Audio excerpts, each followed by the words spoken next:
ఐటీలో ఎంట్రీ కావాలా? Trainee software engineer గా అజా కోడింగ్ ట్యూటర్ లో 2 వీక్స్ ట్రయల్ పీరియడ్ లో వెంటనే చేరండి. నమస్కారం రవీంద్రనాథ్ ఠాగూర్ గారు. నమస్తే అండి సిరి గారు. సార్, గత 2 రోజులుగా మనం చూస్తూ ఉన్నాం, మంచు ఫ్యామిలీలో జరుగుతున్న ఇష్యూ ఏదైతే ఉందో చాలా విషయాలు మనకి బయట పడడం కూడా జరిగింది అండ్ మనం చూస్తూ ఉన్నాం. అండ్ రీసెంట్గా వచ్చిన లేటెస్ట్ అప్డేట్స్ ఏంటి సార్ ఈరోజు? మంచు ఫ్యామిలీ అంటే మంచు మనోజ్ గారు, అదేవిధంగా మంచు విష్ణుబాబు గారు, లక్ష్మీ ప్రసన్న గారు, ఈ నలుగురిని కలిపి మంచు ఫ్యామిలీగా ఇప్పటివరకు చెప్తారు. ముఖ్యంగా విలక్షణమైనటువంటి నటుడైనటువంటి మోహన్ బాబు గారి ఇంట ఇటువంటి సంఘటనలు జరగడం కొద్దిగా బాధాకర విషయమే. క్రమశిక్షణగా మారిపోయారు. అలాగే పరువు ఇంటి పేరు అన్నట్టుగా ఉన్నటువంటి మోహన్ బాబు గారికి వారి ఇంట్లో ఇటువంటి సంఘటనలు జరగడం కొద్దిగా ఇబ్బంది కలిగే విషయం. అయితే గడిచిన 2 రోజులుగా, ఇది December 8th జరిగిన స్టార్ట్ అయిన స్టోరీ. ముఖ్యంగా మంచు మనోజ్ గారు ఆ రోజు బంజారా హిల్స్ నుండి ఒక హాస్పిటల్లో కుంటుతూ, అదేవిధంగా మెడకు ఒక పట్టీతోటి వచ్చినటువంటి విజువల్స్ మనం చూసాం. అక్కడతో మొదలైనటువంటి విషయం నిన్న కాస్త పతాక స్థాయికి వెళ్ళడం అయితే జరిగింది. నిన్న సాయంత్రం బహుశా ఈవినింగ్ అనుకుంటాను, మంచు మనోజ్ గారు ఇంటి బయట వెయిట్ చేస్తూ, అది జల్పల్లిలో వాళ్ళ యొక్క నివాసం, శంషాబాద్ దగ్గరలో ఉన్నటువంటి బెంగళూరు నేషనల్ హైవేలో శంషాబాద్కి బిఫోర్ ఉన్నటువంటి ఏరియా జల్పల్లి. ఇది పహాడీ షరీఫ్ పోలీస్ స్టేషన్ పరిధిలోకి వస్తుంది. అక్కడ బయట వెయిట్ చేసేటువంటి, చాలాసేపు వెయిట్ చేసేటువంటి మంచు మనోజ్ గారు చాలాసేపు తర్వాత ఆయన ఆ ఇంట్లో ఉంటున్నారు. యాక్చువల్గా హౌస్ మంచు మోహన్ బాబు గారి హౌస్ అది. ఆయన వీళ్ళ మదర్ అయినటువంటి నిర్మలాదేవి గారు కలిసి ఉంటారు. అదే ఇంట్లో మంచు మనోజ్ గారు, అదేవిధంగా వీళ్ళ మిస్సెస్ రెడ్డి భూమా మౌనిక, వీళ్ళ అబ్బాయి అయినటువంటి అబ్బాయితోటి, అదేవిధంగా వీళ్ళకి రీసెంట్గా పుట్టిన అమ్మాయితో కలిసి వీళ్ళందరూ కూడా కలిసి ఒకే ఇంట్లో ఉంటారు. మోహన్ బాబు గారు, నిర్మలాదేవి గారు, మనోజ్ గారు, అదేవిధంగా వీళ్ళ ఫ్యామిలీ మొత్తం కూడా అదే ఇంట్లో ఉంటారు. అయితే గడిచిన కొద్ది రోజులుగా ఈయన ఒక 4 months నుంచి ఆ ఇంట్లో లేరు. రీసెంట్గా మరలా వెళ్ళడం రావడం ఇట్లా చేస్తూ ఉన్నారు మనోజ్ గారు. అయితే ఈ హౌస్కి సంబంధించి ఇది కంప్లీట్గా మోహన్ బాబు గారి యొక్క ఆయన ప్రాపర్టీ. ఇది జల్పల్లో ఉన్నటువంటి ఎస్టేట్స్, మంచు ఎస్టేట్స్ అని పిలుస్తారు. దీనిలో నిన్న సాయంత్రం ఏం చేశారంటే, ఆ గేటు బయట చాలాసేపు వెయిట్ చేసిన తర్వాత మోహన్ బాబు గారు ఆ ఇంట్లోకి రానివ్వకపోతే గేట్ నెట్టుకుంటూ తోసుకుంటూ లోపలికి వెళ్ళే ప్రయత్నం చేశారు. ఆ ప్రయత్నంలో భాగంగా ఆయన లోపలికి వెళ్ళి మోహన్ బాబు గారితో కాసేపు మాట వాగ్వాదం జరిగింది. ఈయనతో పాటు కొంతమంది బౌన్సర్స్ కూడా వెళ్ళడం జరిగింది. బౌన్సర్స్ వెళ్ళిన తర్వాత వాళ్ళకి వీళ్ళకి మధ్య అక్కడ కొంత ఘర్షణాత్మకమైనటువంటి ఒక వాతావరణం కూడా జరిగింది. తర్వాత కాసేపటికి ఈయన బయటకు వచ్చి తన షర్ట్ బటన్స్ అన్ని ఓపెన్ చేసినటువంటి మనోజ్ గారు బయటకు వచ్చి అక్కడ ఉన్నటువంటి మీడియా ప్రతినిధులతో ఆ గేటు ముందు మాట్లాడుతుంటే, మోహన్ బాబు గారు దురుసుగా లోపల నుంచి బయటకు వచ్చి, ఇది నా కుటుంబ విషయం, ఇక్కడ మీకు మీడియా వాళ్ళకి ఇంకేం పని లేదా, ఇక్కడ నా కుటుంబ విషయాన్ని మీరు ఎందుకు మాట్లాడుతుందని చెప్తూ అక్కడ ఉన్నటువంటి మీడియా ప్రతినిధుల యొక్క మైక్ లాక్కుంటూ వాళ్ళ మీద దురుసుగా ప్రవర్తించేటువంటి కొన్ని విజువల్స్ కూడా మనం చూడడం జరిగింది నిన్న న్యూస్లో. ఆ తర్వాత చాలాసేపు ఒక వాతావరణం అవడం, విష్ణు గారు రావడం, మళ్ళీ వాళ్ళ యొక్క బౌన్సర్స్, మనోజ్ యొక్క బౌన్సర్స్ని ఇంటి బెట్టిగా నెట్టేయడం కూడా జరిగింది. దీని తర్వాత సడన్గా సడన్గా మంచు మోహన్ బాబు గారికి ఇమీడియట్గా హెల్త్ ఇష్యూస్ రావడంతో ఇమీడియట్గా గచ్చిబౌలి కాంటినెంటల్ హాస్పిటల్ నేను అడ్మిట్ చేశారు. విష్ణు గారు అడ్మిట్ చేశారు. ఈ బహుశా ఇందాక ఒక బులెటిన్ కూడా రిలీజ్ చేశారు. ఆ బులెటిన్లో కూడా మోహన్ బాబు గారికి ఎడమ కంటి కిందన ఒక చిన్నగా బాగా ఒత్తిడి గురేటువంటి ఒక ప్రదేశం, అదేవిధంగా ఆయన హై బీపీతో బాధపడుతున్నారు. ఎప్పటికీ హై బీపీ ఉంది ఆయనకి. సో ఇందాక వాళ్ళు ప్రెస్ నోట్ రిలీజ్ చేసిన హెల్త్ బులెటిన్లో కూడా 200 పైన బీపీ ఉంది. ఇంకా ఆయన సో కంపల్సరీ ఈ హాస్పిటల్లో 2 days ఉండాలని చెప్తూ నిన్న హెల్త్ బులెటిన్ కూడా రిలీజ్ చేయడం జరిగింది. అయితే ఈ సంఘటన జరిగిన తర్వాత మీడియా ప్రతినిధుల మీద ఎప్పుడైతే ఈ డిస్కషన్ చేసుకున్నారో ఇమ్మీడియట్గా పోలీసు వాళ్ళకు కూడా ఈ సంఘటనకు ముందు ఏం చేశారంటే, అటు మంచు మనోజ్ గారి పైన మోహన్ బాబు గారి పైన మంచు మనోజ్ ఇద్దరు కూడా ఒకరిపైన ఒకరు పోలీస్ స్టేషన్లో కంప్లైంట్ ఇచ్చుకోవడం జరిగింది. డైరెక్ట్గా రాచకొండ సిపి అయినటువంటి సుధీర్ బాబు గారికి ఈయన డైరెక్ట్గా ఒక లేఖ రాశారు, ఒక సుదీర్ఘ లేఖ రాశారు. నా పైన మంచు మనోజ్ డైరెక్ట్గా అటాక్ చేస్తున్నారు, మంచు మనోజ్ అండ్ భూమా మౌనిక ఇద్దరు కూడా నా మీద అటాక్ వస్తున్నారు, నాకు ప్రాణహాని ఉంది, నా ఆస్తులకి అదేవిధంగా నా స్థిరచర ఆస్తులకి అట్ ద సేమ్ టైం నా ప్రాపర్టీ నాకు కూడా చాలా ప్రాణహాని ఉంది, కాబట్టి ఇమీడియట్గా వాళ్ళని విచారించాల్సిందని చెప్పి ఆయన ఒక పెద్ద సుదీర్ఘ లేఖ రాస్తూ ఇన్ఫర్మేషన్ ఇచ్చారు. At the same time Pahadi Sharif police స్టేషన్కి వెళ్ళి మనోజ్ గారు కూడా ఇమీడియట్గా అక్కడ ఎస్ఐ గురువారెడ్డి గారితో కూడా కలిసి ఆయన మాట్లాడడం కూడా జరిగింది. నాకు అయితే ఇక్కడ ఆయన ఎక్కడ కూడా తండ్రి పేరు కానీ ఇంకే విషయాలు చెప్పకుండా అక్కడ ఉన్నటువంటి వినయ్ మహేశ్వర్ అని చెప్పి, అదేవిధంగా కిరణ్ని, వీళ్ళిద్దరి వల్ల చాలా ఇబ్బంది ఉంది, వీళ్ళు మమ్మల్ని మా ఇంట్లోకి వెళ్లకుండా వీళ్ళు అడ్డంకిస్తున్నారు, సో వీళ్ళని ఇమీడియట్గా మీరు విచారణ చేయాల్సింది, నా ఇంట్లోకి వెళ్తుంటే రానివ్వట్లేదని చెప్పి మనోజ్ గారు కూడా ఒక రిటర్న్ కంప్లైంట్ ఇచ్చారు. ఆయన ప్రత్యక్షంగా వెళ్ళి కంప్లైంట్ ఇచ్చారు. సో ఈ రెండింటిని తీసుకున్న తర్వాత నిన్న ఈవినింగ్ అక్కడ పోలీసులందరూ కూడా సుమారుగా ఒక 50 మంది పోలీసులు ఉన్నప్పుడే ఈ సంఘటన ఒకరి మీద ఒకరు దాడి చేసుకోవడం, ముఖ్యంగా బౌన్సర్స్ని, వీళ్ళు ఒక 30 members బౌన్సర్స్ని, వాళ్ళొక 40 members బౌన్సర్స్ని ఇరువరికి పెట్టుకోవడం. At the same time afternoon కూడా మంచు విష్ణు గారు కూడా దుబాయ్ నుంచి రావడం, ఒక ఘర్షణాత్మక వాతావరణం అయితే నిన్న కంప్లీట్గా కలిగింది.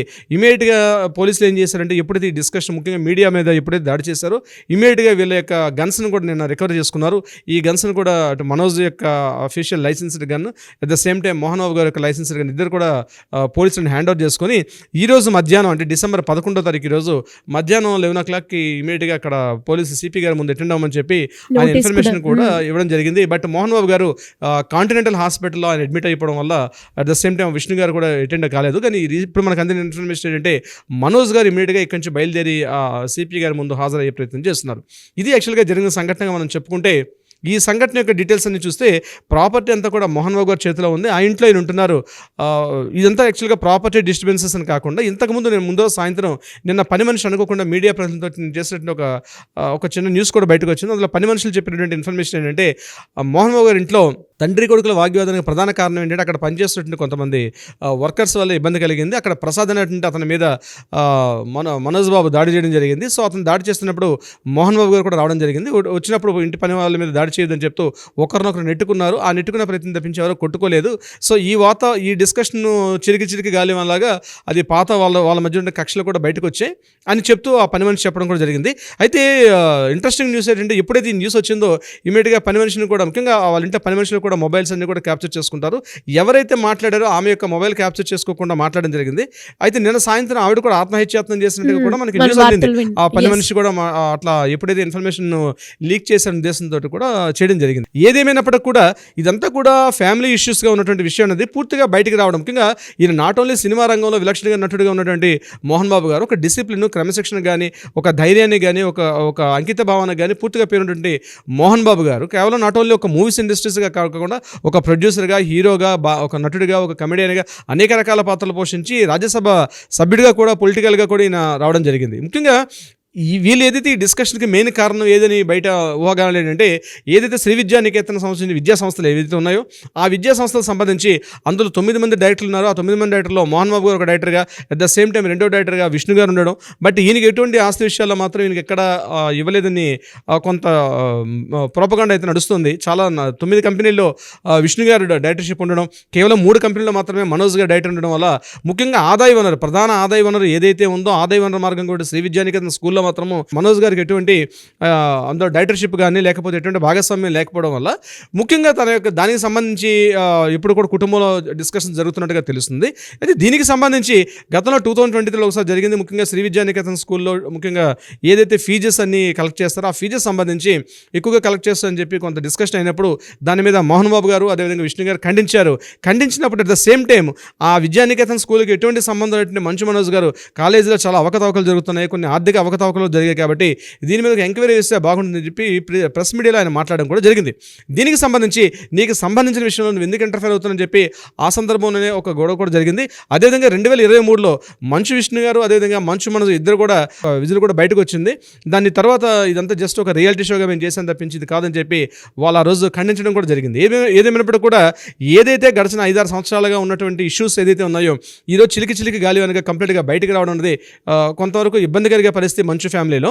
అయితే ఇవి యాక్చువల్గా సంఘటన జరిగినప్పుడు ఇలాంటి విషయం జరిగినప్పటికీ కూడా 4 to 5 years బ్యాకే పూర్తిగా మోహన్ బాబు గారు తనకి ఏదైతే స్వార్జితంగా ఉన్నటువంటి ప్రాపర్టీ, తన కష్టార్జిత ప్రాపర్టీ ఏదైతే ఉందో ఎవరు భాగస్వామ్యాలు వాళ్ళకి పనిచేశారు. జూబ్లీస్లో ఉన్న హౌస్ పూర్తిగా లక్ష్మీప్రసన్న గారికి, ఒక జూబ్లీసే కాకుండా ఆయా ప్రాంతంలో కొన్ని హౌస్లన్నీ కూడా లక్ష్మీప్రసన్న గారికి ఇవ్వడం. ఈ ఫామ్ హౌస్ ఏదైతే ఉన్నారో ఇప్పుడు జల్పల్లి లాంటి ఏరియాలో ఉన్నటువంటి ఏదైతే ఈ ఫామ్ హౌస్ అన్ని కూడా పూర్తిగా మంచు మనోజ్ గారికి ఇవ్వడం. శ్రీ విద్యా నికేతన్ స్కూల్స్ యొక్క అదంతా కూడా కంప్లీట్గా విష్ణు చూసుకుంటారు. ఇది కాకుండా మరికొన్ని కంపెనీలు కూడా ఆయన డెవలప్ చేసుకున్నారు. అయితే ఇదంతా ఉన్న సమయంలో నేను సాయంత్రం మోహన్ బాబు గారు ఒక ఆడియో క్లిప్ కూడా రిలీజ్ చేశారు. ఆడియో క్లిప్లో ప్రధానంగా మోహన్ బాబు గారు మాట్లాడే ఇన్ఫర్మేషన్ ఏదైతే ఉందో ఒకవైపు మనోజ్ గారిని దండిస్తూ నిన్ను కూడా చాలా అతి గారాభంగా పెంచాము, ముఖ్యంగా విష్ణుది కన్నా ఎక్కువగా మిగిలిన నాకు 3 బిడ్డలు, ముఖ్యంగా Lakshmi Prasanna, Vishnu at the same time Manoj నా బిడ్డలు, నువ్వు కూడా నా బిడ్డగా నీకు ఎంతో రకాలుగా ఎంకరేజ్ చేస్తావు, అనేక రకాలుగా నిన్ను సినిమా రంగంలో చూసుకుంటాను, నాకు వ్యాపారాలు ఇవేం వద్దన్నప్పుడు కూడా సినిమా రంగంలో నీకు ఎంతవరకు అవసరం ప్రతి రకాలుగా చూసుకున్నాం. కానీ గడిచిన సడన్ ఒక 5 సంవత్సరాల నుంచి నువ్వు సినిమా ఇండస్ట్రీని పూర్తిగా పక్కన పెట్టేసి కంప్లీట్గా త్రాగుడికి అలవాటు అయిపోయి ఒక వ్యసనంగా మారిపోయి ఇంట్లో నువ్వు త్రాగుతూ ఇంట్లో వాళ్ళందరినీ కూడా కొడుతూ హింసించడం ఉన్నది, ఇంట్లో పని వాళ్ళ మీద చేసుకోవడం ఉంది, అది సరైనటువంటి విధానం కాదు.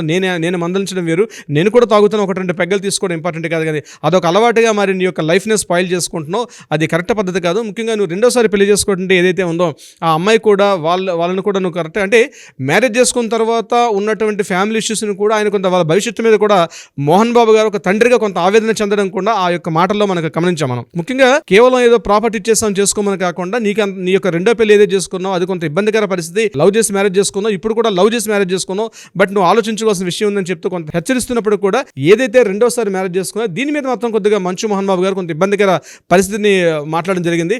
అయితే ఎంత విన్నప్పుడు కూడా కొడుకు మీద అపారమైనటువంటి ప్రేమ అయితే తండ్రి గారికి ఉంది, ముఖ్యంగా మోహన్ బాబు గారికి. ఆయన మాటల్లో పూర్తిగా ధ్వనిస్తుంది.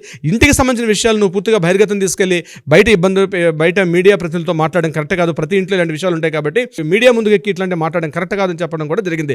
అట్ ద సేమ్ టైం మరొకటి మాట్లాడితే ఏం చెప్పారంటే, ఇది నా కష్టాయితున్న ఇల్లు, నేను పూర్తిగా చెన్నైలో మా నాన్నగారు నాకేం ప్రాపర్టీ లేదు కానీ నేనే కష్టపడుతూ రూపాయి కష్టపడుకుంటూ ఈ స్థాయికి వచ్చి అన్నం లేని రాత్రులు కూడా బతికి నేను ఈరోజు ఈ స్థాయికి వచ్చాను, ఇది పూర్తిగా నా యొక్క హౌస్ కాబట్టి నీకు ఇటువంటి ఇబ్బందికర పరిస్థితి ఉంటే కంప్లీట్గా నువ్వు బయటికి వెళ్ళిపోవాలి తప్పించి నువ్వు ఇక్కడుండి ఇబ్బంది కలిగించకూడదని చెప్తూ ఆయన విషయాలను కూడా మాట్లాడడం జరిగింది. ఏదేమైనప్పటికీ కూడా తండ్రి యొక్క ప్రాపర్టీ, తండ్రి స్వాధీన ప్రాపర్టీ కాబట్టి ఆయన ఇస్తే ఆయన దయాదాక్షిణ్యం మీద బతకాలి తప్పించి తండ్రికి కావాలని అడగడం కూడా మనోజ్ గారు కరెక్ట్ కాదు. ఇది కుటుంబ విషయం, ఆ 4 కుటుంబాల మధ్య, ఆ 4-5 మధ్య కూర్చొని మాట్లాడుకుంటే బాగుంటుంది తప్పించి ఇది కంప్లీట్గా రచ్చకెక్కి వీధినెక్కి ఇది ఎక్కడికో దారితీసి ముఖ్యంగా చిలికి గాలి వల్లగా ఈరోజు అందరూ మాట్లాడుకునే పరిస్థితిని కల్పించే మోహన్ బాబుకి అయితే టోటల్గా అందరూ కూడా చాలా నెగిటివిటీగా ఉన్నారు. ఎందుకంటే ఒక తండ్రి మోహన్ బాబు గారు అంటే తెలుసు ఎంత క్రమశిక్షణ ఎంత డిసిప్లిన్గా ఉంటారన్నది పూర్తిగా తెలుసు. అటువంటి తండ్రిని ఎదిరించడం ఉంది ఎవరు కూడా హర్షించరు. ఏదైనప్పుడు కూడా పెద్ద మనుషులు కూర్చొని మాట్లాడుకుంటే బాగుంటుందని చెప్పి మీడియా వర్గం కూడా రకరకాలుగా ఊహాగానాలు చేసుకుంటున్నారు. సో ఇది యాక్చువల్ జరిగిన విషయం. ఒక తండ్రిగా ఆయన ఆవేదన మాత్రం అందరూ అర్థం చేసుకోవాల్సిందే. ఇది నాట్ ఓన్లీ ఒక మోహన్ బాబు గారి ఫ్యామిలీ ఇష్యూ కాకుండా ప్రతి కుటుంబంలో కూడా జరుగుతున్నాయి. ఒక తండ్రిగా ఆయన ఎంత తపన పడుతున్నారు, ఎంత బాధపడుతున్నారు అన్నది మనకి ఆయన మాటలోనే వ్యక్తం అవుతుంది. బట్ ఇటువంటి 78 ఏళ్ల వయసులో మోహన్ బాబు గారికి ఇటువంటి దుస్థితి రావడం నిజంగా చావు రాలేదు కానీ చనిపోయినంత పరిస్థితి తీసుకొచ్చినట్టు మోహన్ బాబుకి అయితే మాత్రం ఎవరు కూడా హర్షించట్లేదు. ఒక కొడుకుగా, ఒక బాధ్యతగా ఆయన నిజంగా ఆయన కష్టాయితో బతికితే డెఫినెట్గా ఒక తండ్రి పెంచుకునే పెరగాలి తప్పించి ఈరోజు మార్కెట్లో కూడా ఆయనకి ఏంటంటే మోహన్ బాబు గారు కొడుకు అనే పేరును తప్పించి మంచు మనోజ్ గారు తండ్రి మోహన్ బాబు అనేది ఎవరు చెప్పుకోరు.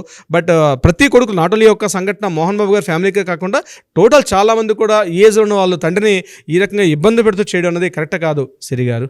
Yes sir, thank you so much. Thank you so much అండి సిరి గారు.